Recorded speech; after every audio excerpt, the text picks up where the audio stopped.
तू अली सा छोड़ कलंदर सा कोई ढूंढ के ला।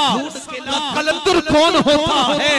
मैंने कहा सुनो, कलंदर लाहौर ने कहा था हालात के कदमों में कलंदर नहीं झुकता, टूटे जो भी तारा जमीन पे नहीं गिरता, और गिरते हैं बड़े शौक से समंदरों में दरिया, पर किसी दरिया में समंदर नहीं गिरता। कलंदर कौन होता है?